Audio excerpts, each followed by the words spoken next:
All new this morning, in case you forgot, you now have less than 20 days to shop before the Christmas holiday. No pressure. You're looking at shoppers searching for those perfect gifts roughly 40 years ago at some of the nearly dozen shopping malls that could once be found bustling in Hampton Roads this time of year. However, on what was once one of the busiest shopping days of the year, some of those same malls we have found now are nearly empty. But will shopping this way one day become just another Christmas memory?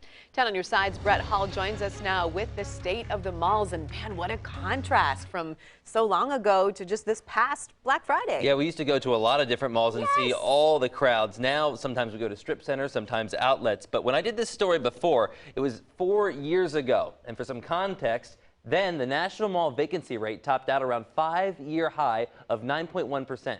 Today, it's at 11.1. That 2%, Hampton Roads did contribute to.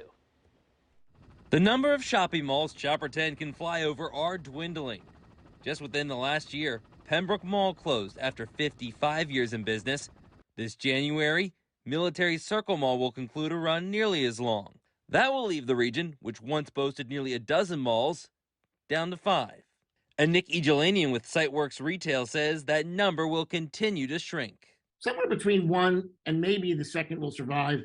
Certainly nothing beyond that. Egelanian says it was the popularity of building retail space that really has done the malls in. He says it outpaced population growth for many years. You know, the typical mall that was built back in the 1970s was built to serve up to 300,000 people. You know, it's going to serve up to 2 million people today.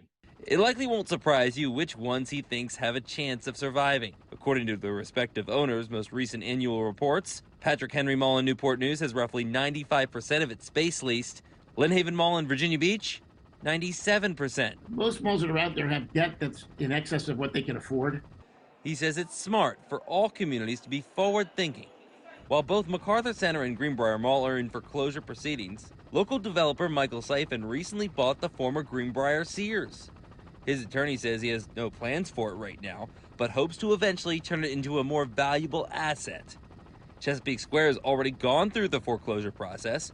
There, Virginia Beach-based Coda Reedy's development tells me demolition of the former Sears, Macy's, JCPenney, that could all begin next year, to be replaced by 2 unnamed retailers they're talking to. Rather than efforts to keep them alive, you're looking for groups to come along with a really good positive partnership with the cities in which they're in to redevelop that land into what's best for the community. Now, of course, you have seen some ideas, of course, from Military Circle, how they're trying to redevelop that. And what's really interesting with what Nick said, we talked to him 4 years ago. And 4 years ago, we still had Nordstrom at MacArthur. We still had a lot more stores in Military Circle. He predicted then that Lynn Haven would be the only one to stay in its current form.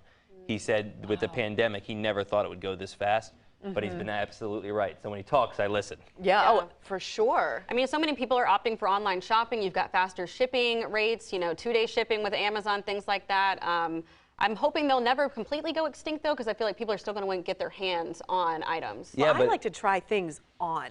Make sure before I buy it so then I don't have to go through the return process. Well, notice we didn't talk about like the outlets in Williamsburg or Norfolk in there. Those are still viable options, but it is looking like something like Lynn Haven, that model is going to be nostalgic. Man, all right, Brett, thank you very much. Nostalgia is right. All right, thank you so much.